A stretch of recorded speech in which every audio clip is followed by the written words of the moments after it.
새천년이 시작이 되면서 오스트레일리아의 성서신학자들이 The Earth Bible 프로젝트라는 것을 수행을 했습니다.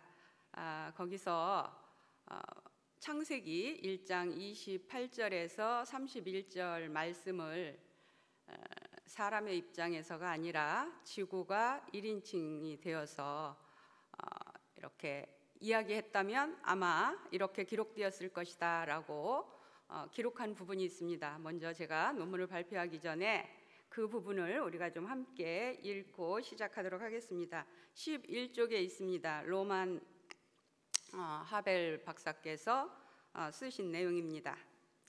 나는 땅입니다. 하나님이 태초에 물을 모아 나누실 때 처음으로 드러났습니다. 나는 생명을 탄생시키는 살아있는 기운으로 이 물에서 왔습니다. 이 사실이 나를 축하하는 큰 영광이며 근거입니다. 나는 가치 있는 우주의 한 부분입니다. 하나님이 요청하셨을 때 나는 어머니처럼 지면을 덮는 모든 식물군을 낳았습니다. 나는 끊임없이 재생 능력을 가진 채소를 낳았습니다. 내 안에서 태어난 모든 식물계는 나와 연결고리를 이루며 나를 통해 성장합니다.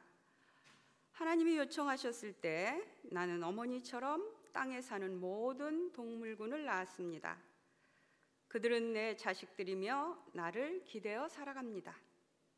모든 동물계는 생존과 삶의 즐거움을 위해 내가 내어주는 채소를 의존합니다. 나는 땅입니다. 내 안에서 태어난 식물군과 동물군에게 매일매일 생명을 공급하는 근원으로서 나는 땅입니다. 슬프게도 내 세상으로 들어온 다른 이야기가 있습니다. 하나님의 형상으로 창조된 인간에 관한 이야기입니다. 이 이야기는 인간과 땅의 다른 생명들이 서로 의존되어 있다는 것을 인식하지 못하고 인간이 지배자라는 우월의식을 가지며 다른 피조물들의 가치를 하찮게 여깁니다. 인간들은 나를 인류의 가정이며 삶의 근원으로 존중하는 것이 아니라 나를 대적하는 자나 노예처럼 함부로 대합니다. 창세기 1장 26절에서 28절에 인류에 관한 이야기 속에 그들을 바라보는 나 땅의 관점이 무엇인지 내 목소리가 전해지기를 원합니다. 권력의 굶주린 인간들로 구성된 한 무리의 특권이라고.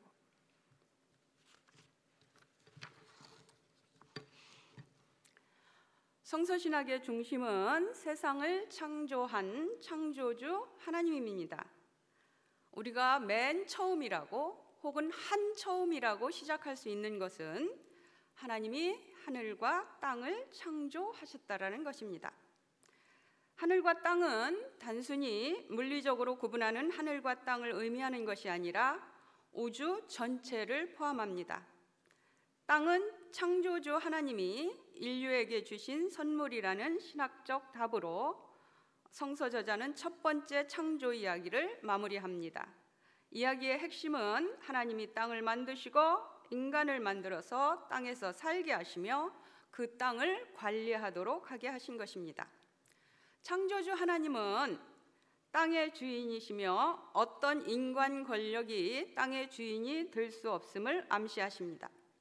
둘째 창조 이야기는 인간의 몸이 땅의 흙이라고 설명합니다.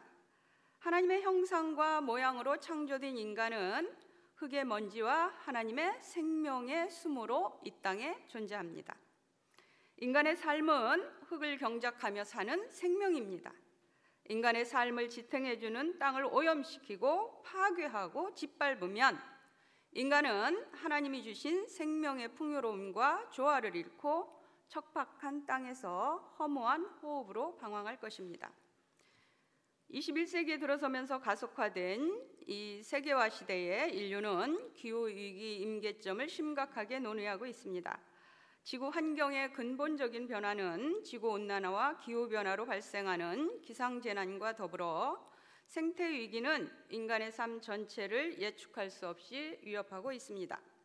생물 다양성 파괴와 멸종으로 인한 자연 생태계 질서의 붕괴, 대량 생산, 대량 소비로 인한 생태계의 오염, 산림 파기와 대홍수, 토양 유실과 사막화, 식량과 물 부족 등 완전한 연결고리를 형성하는 인간과 땅의 모든 생태계가 지금 뒤틀리고 있습니다.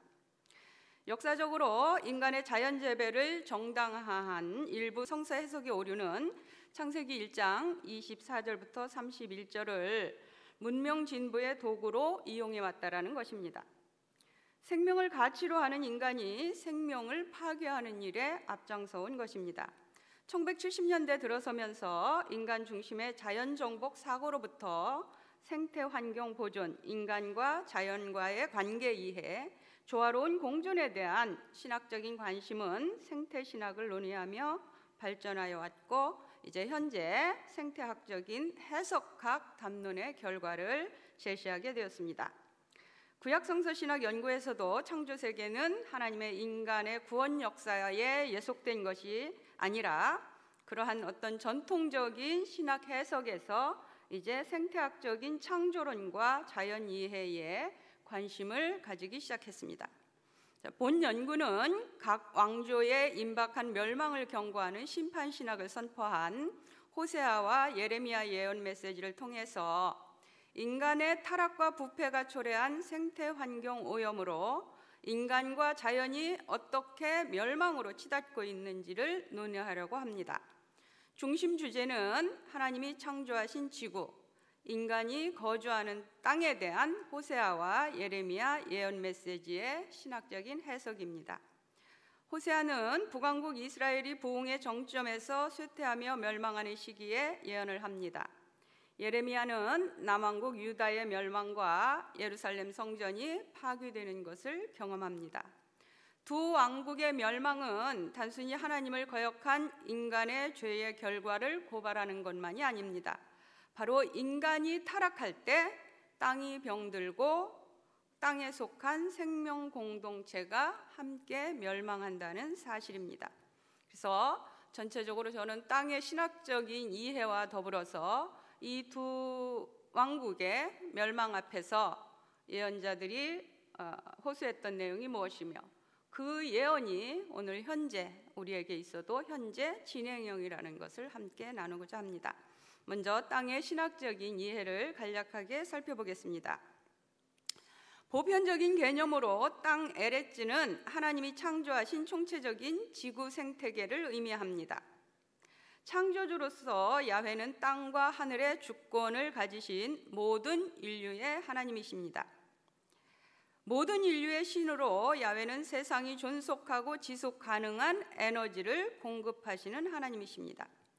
모든 인류의 신으로 야훼는 세상에 편만하신 하나님이시며 창조 세계를 감찰하시는 분이십니다. 모든 인류의 창조주는 선택한 백성과 특별한 관계를 통해 하나님과 하나님 백성이라고 하는 정체성으로 확인되며 하나님 백성에게 땅이 선물로 수여됩니다. 세대를 통해서 전승되는 약속이 바로 우리의 삶의 터전 땅인 것입니다. 하나님 백성에게 땅은 언제나 야훼 하나님과 함께하는 장소이고 하나님과 함께한 삶의 기억들로 가득한 곳입니다. 하나님께 약속받은 장소이고 하나님께 서원한 장소로서 이스라엘의 역사성과 정체성을 확증시켜주는 실질적인 뿌리입니다. 야훼가 주신 땅은 야훼의 백성이 안식하는 곳이고 복받은 곳이고 양떼와 소떼가 풍성하고 곡식을 위한 충분한 비가 내리고 성과 도시가 있는 곳입니다. 야훼의 약속으로 가나안 땅은 이스라엘 백성들에게 정당하고 합법적인 권리를 주장하는 땅입니다. 하나님 백성에게 약속으로 주어진 땅은 인간의 소유가 아니라 삶의 장소입니다.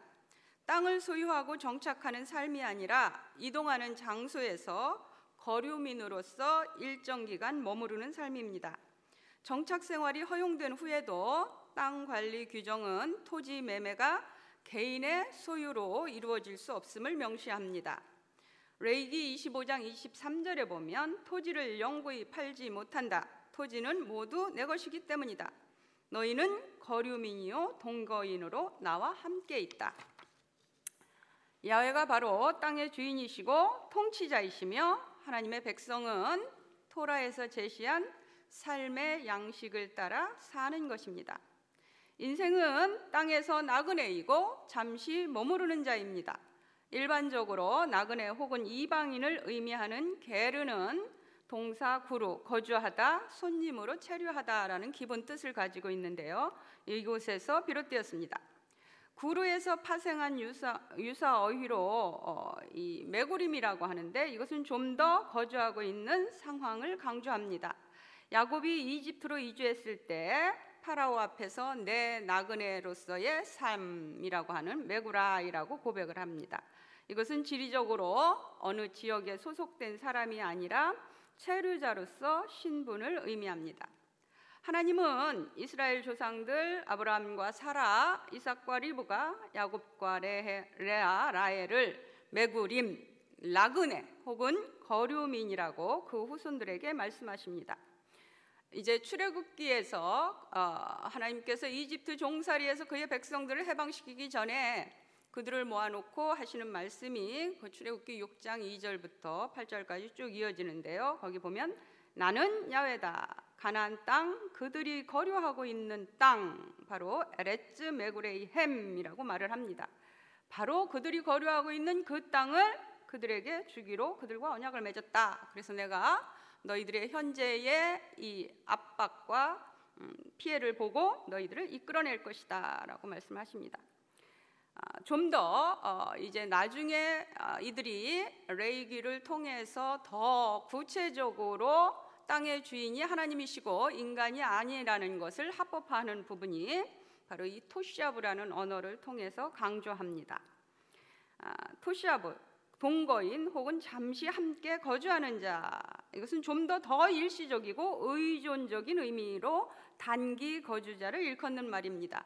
원래 야시아브라는 말이 자리에 앉아있다 혹은 잠시 머무르다 또 때로는 정착하다라는 의미로도 쓰이는데요. 이것은 장소에 쉬기 위해서 자리에 앉는 것을 가장 기본적인 의미로 사용합니다. 그래서 하나님의 백성이 약속의 땅에 들어가서 정착할 때 사용하는 어휘로 사용되고 있습니다.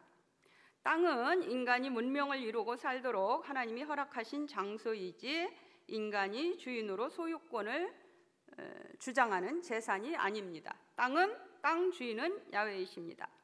바로 신명기에서는 이 부분에 대해서 땅의 신학적인 그 이해에 대해서 정확하게 해석하고 있는 것을 볼 수가 있습니다. 야훼 하나님이 선택한 백성은 하나님의 소유 나할라입니다. 모세는 야훼께서 이스라엘을 선택하시고 이집트에서 구원하셔서 자기 기업의 백성 삼으심을 잊지 말라고 권면합니다.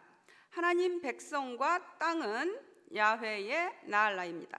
그러니까 하나님 앞에서는 인간과 인간이 살고 있는 땅이 언제나 함께 이해된다는 것입니다. 그래서 우리가 보통 나할라, 소유, 기업, 그래서 우리가 대부분 알고 있기를 각 지파가 분배받은 땅을 이야기할 때 나할라라는 개념으로 많이 이해하는데 하나님 앞에서는 그런 어떤 물리적인 땅의 소유뿐만이 아니라 바로 하나님의 형상으로 지음받은 인간도 하나님의 나할라라고 말씀하십니다. 나할라를 의인화함으로 하나님 백성과 땅의 연대를 강조하고 하나님의 선택 안에서 인간의 땅의 특성을 이해하는 것을 볼 수가 있습니다.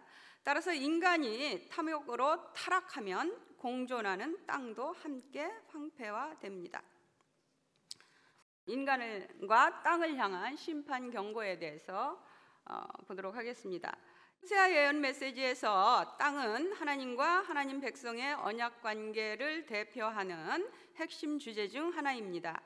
언약은 이스라엘 역사 안에서 신과 인간을 이해하는 정체성의 출발점이며 관계를 정의하는 개념입니다. 예언 메시지에서 너희 하나님, 내 백성의 언약 관계로 강조되는 하나님과 하나님 백성의 관계는 아주 특별한 것입니다. 하나님이 사랑하셔서 선택한 유일한 관계이며 거룩한 존재입니다. 언약 백성은 수여진 법을 따라야 하며 언약 공동체의 윤리적인 책임을 감당해야 합니다.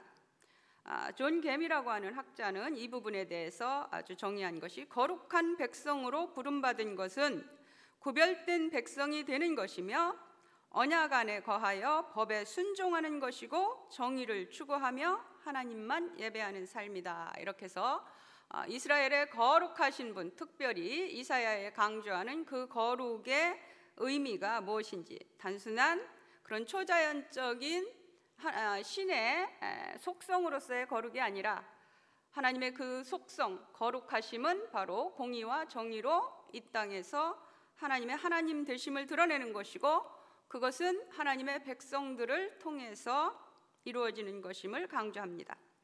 그러나 하나님이 수여하신 언약의 땅에서 하나님 백성은 언약을 파기하죠. 이것이 바로 호세아 예언의 출발점입니다. 호세아 6장 7절은 그러나 아담에서 그들이 언약을 거역했고 거기서 그들이 나를 거짓으로 대했다라고 신탁을 전합니다. 하나님은 언약을 파기한 그의 백성에게 법정 논쟁을 제안하십니다. 법정 논쟁을 통해서 언약의 파기와 땅의 오염으로 하나님 백성의 임박한 그 멸망을 선고하는 대표적인 본문이 바로 호세아 2장과 4장입니다. 그래서 호세아 2장 2절에서 13절 그리고 4장 1절에서 3절을 중심으로 살펴볼 것입니다. 그 호세아서의 이 예언 메시지는 시작 자체가 이 땅의 저주를 선포합니다. 그래서 호세아 예언 메시지는 인간의 죄와 남용으로 땅이 오염되었다고 선포하며 시작합니다. 너는 가서 음란한 여자를 취하여 음란한 자식들을 낳아라. 이 땅이 야훼를 떠나 온통 음란하기 때문이다. 하나님은 호세아에게 직업적으로 성매매하는 여자를 아내로 맞이해서 창녀의 자식들을 낳음으로 현재 이스라엘이 그렇게 사는 모습을 보여주라고 명령하십니다. 왜냐하면 하나님의 백성이 사는 땅이 오염되었기 때문입니다. 인간과 땅이 똑같이 음란한 행위를 하는 주체가 됩니다. 하나님을 떠나 이교 제의에 노출된 이스라엘을 향한 은유적인 선포이지만 땅은 의인화되어서 땅에 거주하는 자들의 모습을 대변합니다. 이 자나라는 어휘는 습관적으로 성매매를 하는 것을 의미합니다. 똑같은 어휘가 한 문장에서 부정사 절대형으로 쓰이면서 이러한 부정사 절대형을 앞에 가질 때는 행동이 지속적으로 일어나고 있고 강조하는 것을 의미하는 거예요. 그래서 단순히 이스라엘이 이교 제의에 노출된 것이 단 한 번이 아니라 이것은 습관적으로 행해지고 있다는 것이죠. 그리고 예언 메시지는 예후가 아하 왕조를 축출하는 쿠데타로 피를 물들인 바로 이스라엘 골짜기를 회상하며 죄악으로 가득 찬 그 땅을 피로 물들인 그 역사적 사건을 고발을 합니다. 본문은 습관적으로 간음하는 아내를 법적으로 고발하는 남편의 이혼 소송으로 시작을 합니다. 남편은 자녀들을 불러 모으고 어머니와 법정 소송으로 논쟁하라고 고발을 합니다. 너희 어머니와 논쟁하고 논쟁해라. 그는 내 아내가 아니고 나는 그의 남편이 아니다. 이것은 바로 이런 부부 관계의 은유를 통해서 바로 여기서 하나님이 이스라엘 주민들을 불러놓고 바로 말씀하시는 거죠. 그래서 바로 이 부부 관계를 통해서 언약이 파괴되었을 때 얼마나 심각한 관계를 가져오고, 그것은 단순히 가정의 파괴가 아니라 그들이 살고 있는 삶의 현장을 파괴시키는 것이고, 또 이것은 전체적으로 그들 주변으로 확대되는 것을 볼 수가 있습니다. 남편 야훼의 이혼 소송에 휘말린 아내 이스라엘은 아내의 권리뿐만 아니라 땅의 권리도 빼앗기게 될 것입니다. 이스라엘에게 땅의 주인 바알은 땅의 풍성한 소출을 아내에게 제공하는 남편 바알이 되지 못합니다. 그녀가 사랑하는 바알은 법적인 남편 야훼 앞에서 무능한 존재일 뿐입니다. 이교 제의를 가장 그 중심으로 보는 것이 호세아에서는 바로 이 바알 제의를 대표적으로 들고 있기 때문에 바로 바알이 아니라 땅 주인은 하나님이시라는 거죠. 땅 주인은 바알이 아니라 야훼시고 땅의 풍요와 다산을 허용하는 신은 바알이 아니라 바로 야훼시기 때문이라는 것이죠. 그래서 실질적인 공급자를 알지 못하는 이스라엘은 결국 땅의 소산물을 잃게 될 것이라는 것입니다. 남편과 아내로서 권리와 의무를 이행할 것을 서약한 언약을 파기하는 것은 물리적인 소유도 함께 잃는 것을 의미합니다. 하나님 백성이 하나님과 언약을 파기하는 것은 언약의 선물인 땅의 수용 권리도 포기하는 것입니다. 땅에 소출이 없는 비참한 결과를 보게 되는 것이죠. 그래서 다시 광야와 마른 땅, 목마름을 경험하고 창조 세계의 주인은 야훼시고 삶의 필요를 공급하시는 분이 야훼인 것을 알게 하기 위함이다 라고 말씀하는데, 오늘 이 시대에 우리에게, 오늘 우리가 살고 있는 이 현실 속에서 예언의 현재를 이해한다면 바로 우리가 오염시키고 있는 우리의 탐욕과 우리의 죄로 말미암은 이 땅의 오염이 결국은 우리 안에 다시 들어와서 우리의 생명을 빼앗는 그런 상황이 되는 것이죠. 호세아 4장 1절에서 3절은 호세아의 전체 이 14장 전체의 내용 중에서 가장 그 핵심적인 부분을 이루고 있습니다. 이 4장 1절에서 3절의 이 내용이 결국은 4장부터 10장까지의 모든 죄악의 근원이 되는 것을 이야기해요. 그래서 이것을 이 땅의 오염과 파괴로부터 그 죄악이 점차 전국적으로 다 확대가 되고 그것이 결국은 멸망을 초래할 수밖에 없는 이 상황으로 치닫고 있는 것을 볼 수가 있습니다. 그래서 4장 1절에서 3절은 제가 읽어드리도록 하겠습니다. 너희들은 야훼의 말씀을 들어라. 이스라엘 자손들아, 야훼께서 이 땅 거주자들에게 법정 소송을 요구하신다. 이 땅에는 진실도 없고 변함없이 한결같은 사랑도 없고 하나님을 아는 지식도 없다. 저주와 속임과 살인과 도둑질과 간음이요 피가 피를 뒤잇는다. 그러므로 이 땅이 통곡하고 그 안에 사는 모든 자가 지치고 여유였다. 들의 짐승과 하늘의 새와 바다의 물고기조차 사라질 것이다. 이제 이 말씀을 중심으로 해서 그것이 전국 방방곡곡의 산당들로 그리고 삶의 현장으로 어떻게 확대가 되고 있고 그것이 결국은 야훼 하나님을 거역하고 그 강대국들 이집트와 아시리아 양쪽에 다리를 놓고 어느 곳이 더 유리하냐에 따라서 조공을 바치며 계속 무력을 의지하며 또 국내에서는 지속적으로 25년의 이런 상간의 동안에 쿠데타가 4번이나 일어나는, 그러면서 결국 721년 완전히 멸망할 때까지의 상황들이 얼마나 그 상황이 임박하고 실질적으로 여로보암 2세의 그 부흥의 정점에서 호세아가 말하는 이 721년 멸망으로 치닫는 데는 시간이 거의 약 한 25년 요 시간밖에 걸리지 않아요. 자, 본문에서 땅은 하나님의 법정 소송을 제기하는 중심에 있습니다. 피고를 소환하는 한계가 분명합니다. 이 땅에 거주하는 사람들입니다. 고발 내용은 이 땅에 진실도 없고 사랑도 없고 하나님을 아는 지식이 없다는 것입니다. 그 결과는 이 땅이 통곡을 한다고 말합니다. 고발 내용은 단순히 이스라엘이 진실과 사랑과 하나님을 아는 지식이 없는 상황을 말하는 것이 아니라 그들이 거주하는 땅, 구체적으로 말하면 바아레츠, 이 땅 안에서 이런 삶의 가치가 전혀 수행되지 않는 것을 강조를 합니다.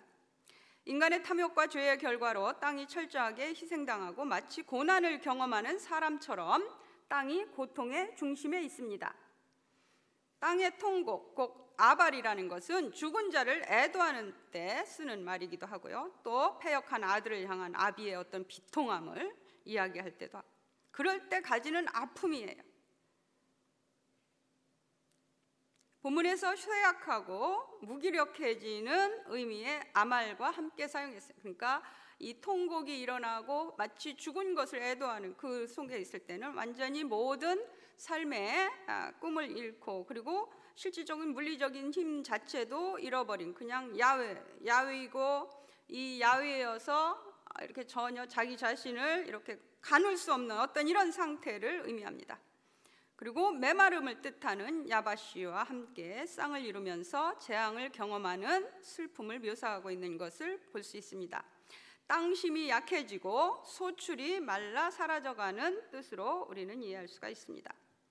뒤따르는 문장에서 그 의미는 분명히 명확해집니다. 땅의 소출이 끊기니 들짐승과 조류와 물론 바다의 어류조차 견딜 수가 없습니다. 호세아 4장 3절에서 아사프라고 하는 파괴하다, 제거하다, 사라지다, 쓸어버리다 이런 의미가 있는데 이것은 또 추수 때는 모으다, 추수하다, 거두다 이런 의미로도 쓰여요. 그러니까 상당히 이 어휘가 사용되어지는 그 스펙트럼이 굉장히 넓은데요. 이런 상황들이 그러니까 우리가 거둬들이고 추수할 수 있는 모든 것들이 사라져버리는 그러니까 한 가지의 뜻에서 두 개를 다 의미하는 것을 볼 수가 있죠. 그래서 들판에서 추수할 수도 없고 그물로 물고기를 모아들일 수도 없는 그런 상황 그것이 다 끊긴 상황을 얘기한다라고 볼 수가 있죠. 토라를 떠나서 사는 사람들의 총체적인 위기를 법정으로 끌어내는 하나님의 명령은 땅의 황폐함으로 인한 혹독한 현실입니다. 법정 논쟁의 핵심은 인간의 범죄로 인한 폭력이 난무하는 땅의 모습을 보여줍니다. 저주와 속임과 살인과 도둑질과 간음으로 폭력이 폭력을 부르는 땅이 되어버린 것입니다. 이 윤리 규정들은 우리가 잘 알고 있듯이 십계명과 언약 공동체의 법에서 금지된 조항들입니다. 하나님의 토라가 하나님 백성에 의해서 철저하게 무시당함으로 땅이 고통을 감내해야 하는 그런 정치적인 현실을 또한 보여줍니다. 인간과 땅은 분리될 수 없습니다. 땅은 인간의 삶의 자리이고 공간이고 존재의 시간이며 땅은 다른 피조물들과 또한 연계되어 있기 때문입니다. 무엇보다 땅은 창조주의 현존을 경험하며 하나님을 예배하는 곳입니다. 땅은 하나님께 속한 거룩한 곳이고 이 땅은 바로 야훼의 땅이며 때로는 야훼의 집, 하나님의 집 이렇게 호세아는 표현하고 있습니다. 그래서 단순한 물리적인 환경이 아니라 하나님의 현존을 의미한 그래서 하나님이 항상 그의 백성 가운데 거하신다. 그것은 실제로 인간이 살고 있는 땅, 인간 한가운데 거하시는 하나님을 우리에게 말씀하시는 것이죠. 그런데 우리는 그 하나님은 마치 우리를 떠나서 저 멀리 있는 하나님 그래서 이곳에 지금 내가 살고 있는 이곳에서 남들이 보지 않으면 무슨 짓을 할 수 있다라고 생각하는 많은 그 사람들이 있죠. 그러나 하나님은 여기 이곳에 계시다라는 거예요. 하나님은 예언자를 통해서 선포하십니다. 그들의 행위가 악함으로 내 집에서 그들을 쫓아내고 다시는 사랑하지 않을 것이다. 예언 메시지는 지역 산당들이나 이교 제육 기물들 아래서 행해지고 있는 혼합 종교 의식으로 땅 오염의 심각성이 전국적으로 확대되고 있음을 비판합니다.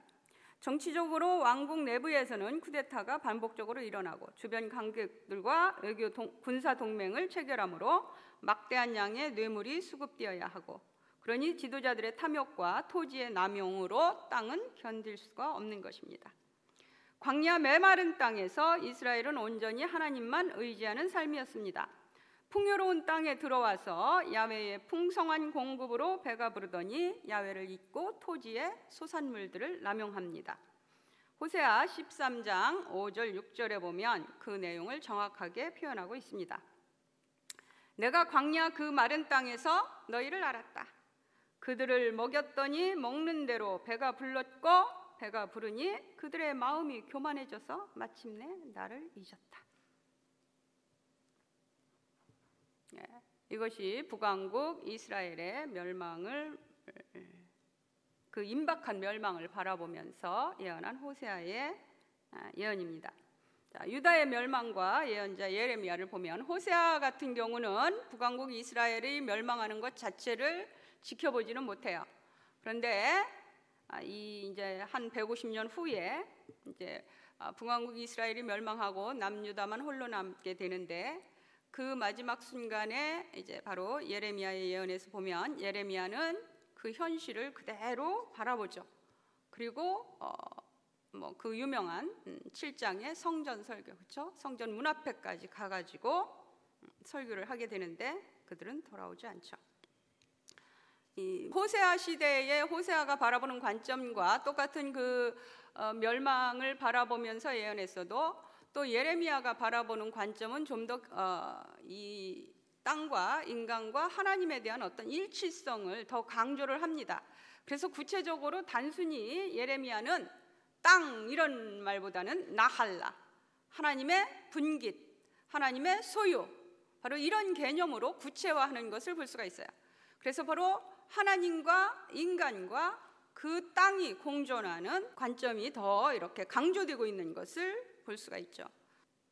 그 예레미야가 바라보는 땅에 대한 개념들 중에서 제가 좀 가장 인상 깊게 느꼈던 부분을 하나 소개하도록 하겠습니다. 예레미야 22장 29절에 보면 22장은 이제 597년에 여호야긴과 왕후와 또 많은 귀족들 그리고 장인들이 바로 1차 포로로 바빌로니아에 이송될 때 바로 그때의 상황을 예언한 내용 중에서 바로 이 왕족과 하나님이 주신 그 땅에서 살지 못하고 이제 이방 땅, 알지 못하는 땅으로 끌려가는 그들을 바라보면서 예레미야의 부르짖음입니다. 오 땅이여 땅이여 땅이여 이렇게 얘기하는데 에레츠 에레츠 아레츠 하면서 그 심정을 토해내는 야훼의 말씀을 들어라 라고 얘기해요. 언약의 땅에서 알지 못하는 땅으로 내몰린 유다 왕실을 향한 예레미야의 애끓는 외침입니다. 예레미야는 정치적인 논리로 시대를 관망한 것이 아니라 하나님의 관점, 하나님의 눈으로 세상을 보고 마주합니다. 물론 다른 정경 예언자들도 마찬가지지만 이 국가의 멸망 앞에서, 한 민족의 멸망 앞에서 특별히 이 예레미야가 바라보는 관점은 완전히 시대를 향한 하나님의 외침입니다. 예언자에게 땅은 하나님의 나할라이며 하나님의 백성의 라할라입니다. 하나님 백성으로서 이스라엘은 하나님의 나할라입니다. 하나님과 하나님 백성과 언약의 땅은 나할라로 연계되어 있음을 볼 수가 있습니다. 바로 이 나할라의 주인이 야훼시라는 것입니다. 이집트 종살이에서 해방될 때부터 약속의 땅 가나안은 야훼의 나할라입니다. 당신이 그들을 데리고 나오셔서 그들을 당신의 나할라의 산에 심으십니다. 오 야훼여, 당신이 거주하시려고 만드는 장소입니다. 주님 당신의 손으로 세우신 거룩한 곳입니다. 이 출애굽기 15장 17절 내용은 바로 미리암과 모세가 바다를 건너고 난 후에 부르는 승리의 노래입니다. 그때 이미 이들은 나할라, 바로 하나님이 약속하신 땅, 하나님의 소유된 땅, 그것을 그리는 것을 볼 수가 있습니다. 호세아와 마찬가지로 하나님 백성의 역사 신학을 이집트 종살이에서 해방되는 기점으로 이해하는 예레미야는 생생하게 그 상황을 묘사합니다. 야훼는 이집트 땅에서 자기 백성을 데리고 나오셔서 광야 사막과 구덩이 땅, 메마르고 깊은 어둠의 땅, 아무도 통과하지 못한 땅, 사람이 거주하지 못하는 땅을 통과하게 하신 하나님이십니다. 북왕국 사마리아의 멸망이 임박했던 호세아 시대 하나님을 떠난 백성을 향하여 내가 광야 마른 땅에서 너를 알았고 먹였는데 먹고 배가 부르니 나를 잊었다라고 말한 것처럼 남왕국 유다 예루살렘의 멸망 앞에서도 같은 메시지가 전달이 됩니다. 결혼 은유를 통해서 하나님과 하나님 백성의 관계를 드러내는 예레미야 2장 2절은 광야 메마른 땅, 씨 뿌리지 못하던 땅에서 신혼 시절의 사랑과 순종을 보여주었다고 회상합니다. 기름지고 풍요로운 땅으로 들어와서 땅의 열매와 좋은 것들을 먹였더니 하나님의 땅을 더럽히고 하나님의 나할라를 역겨운 것으로 만들었다. 이 2장 7절에 보면 이 역겹다라고 하는 말은 막 그야말로 진짜 다 토해내는 걸 말해요. 두 왕국이 멸망을 초래한 상황이 인간의 죄와 악은 삶의 터전인 땅도 악에 노출된다는 사실입니다. 조상들에게 약속하신 가나안은 야훼가 소유로 삼으신 나알라이며 야훼는 순전하고 귀중한 포도나무 종자로 하나님 백성을 당신의 나알라에 심으십니다.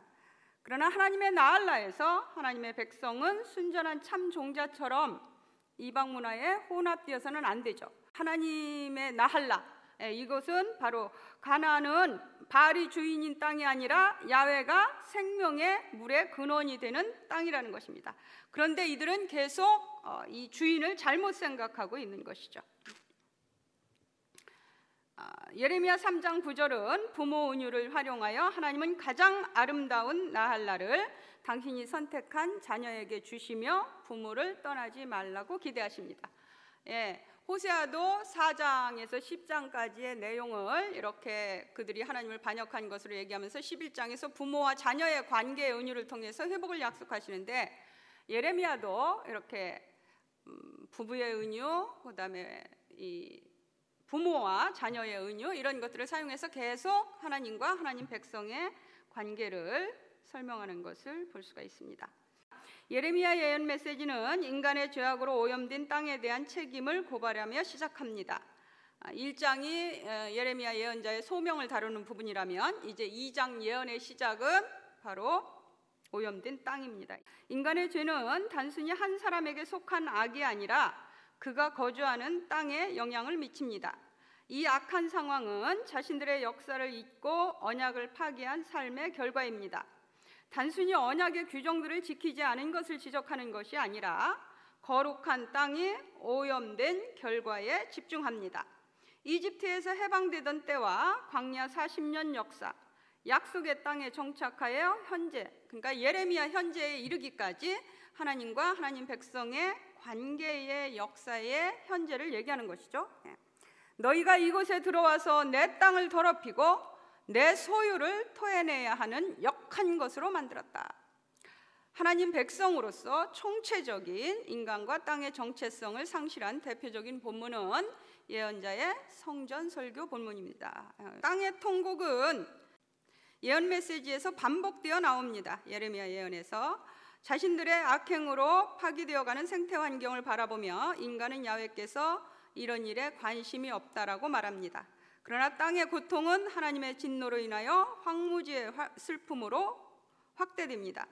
야훼께서 자신의 땅을 버려 황무지가 되게 하실 것이라는 것입니다. 하나님과 땅이 그 고통을 함께 경험하는 것이죠. 그러니까 인간의 죄악은 단순히 인간에게 머물러 있는 것이 아니라 이것은 하나님과 인간이 살고 있는 자연 그 안에 다 같이 해당된다라는 것이죠. 하나님께서는 우리에게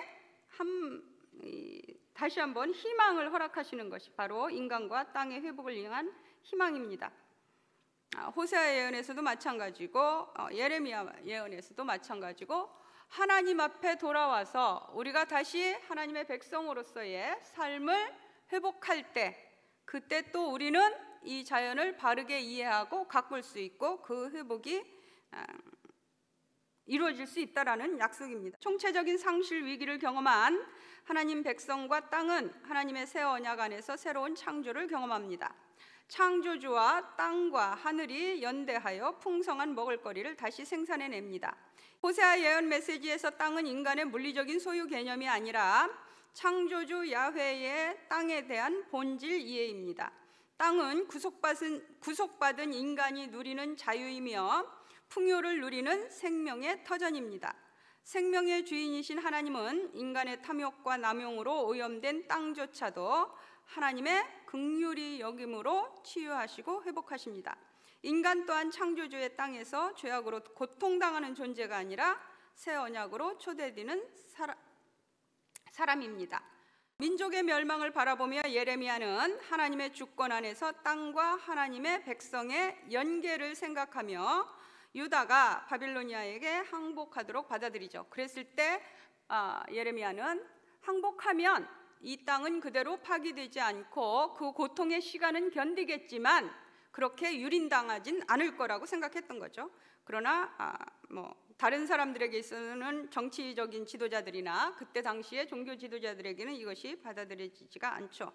그러나 예레미야는 계속해서 이 부분에 대해서 예레미야도 똑같이 새 언약의 약속을 통해서 회복을 선포하고 있는 것을 볼 수가 있습니다. 하나님과 새로운 시작은 하나님의 구속받은 나할라에서 이루어지는 새 질서, 새 언약에서 비롯됩니다. 하나님 백성이 비로소 야훼가 누구신지 그들의 마음으로 알기 때문입니다. 하나님 백성의 변화된 마음으로 받아들이는 새 언약으로 구성된 공동체는 하나님의 땅에서 다시 정착할 것입니다. 묵은 땅 가시덤불에 파종하는 것이 아니라 마음의 할례를 행하고 하나님께 온전한 마음으로 순종하는 백성입니다. 하나님과 하나님 백성, 땅이 연계를 이루는 처음 창조의 회복입니다. 하나님의 정의와 공의가 춤추는 땅, 그것은 인간이 하나님을 아는 지식으로 이 땅에서 살 때 가능합니다. 호세아와 예레미야는 한 세기를 훌쩍 뛰어넘는 시대적 배경과 상황에도 불구하고 민족의 멸망 앞에서 인류를 향해 인간과 땅의 공존에 관한 예언 메시지를 전달한 사람들입니다. 예언자들에게 땅은 단순히 인간이 거주하고 먹을거리를 공급받는 장소가 아니라 하나님의 현존을 경험하는 곳이고 하나님의 성소입니다. 인간과 땅은 공존합니다. 따라서 인간이 타락하고 부패하면 땅도 오염되고 병이 듭니다. 하나님과 하나님 백성은 하나님의 토라 안에서 언약 관계를 유지합니다. 창조주 하나님을 경외하고 사람과 사람, 사람과 지구 생태계가 조화를 이루는 삶입니다. 인간과 땅도 이 언약 관계 안에 있습니다. 자원 개발의 남용이 아니라 보전이며 적합한 활용입니다. 예언자들은 그 시대 종교, 정치, 사회 전반에 걸쳐 인간의 탐욕으로 인해서 유린되는 땅의 심판을 경고하며 한편으로는 아직 희망이 있다고 선언합니다. 인간이 하나님과 자연의 언약 관계 안에 돌아와서 인간의 본분을 지킬 때 가능합니다. 창조주는 언제나 하나님께 돌아오는 자에게 새 언약을 약속하기 때문입니다. 하나님이 천지를 창조하셨다라는 것에서 출발한다는 것은 이거는 종교적인 행위가 아닙니다. 세상에 살고 있는 모든 인류에게 던지는 진리이며 이 진리를 받아들이든 받아들이지 않든 한 인간 개개인은 그리고 한 민족은 그리고 인류 전체는 창조주 하나님 앞에 있다는 사실입니다.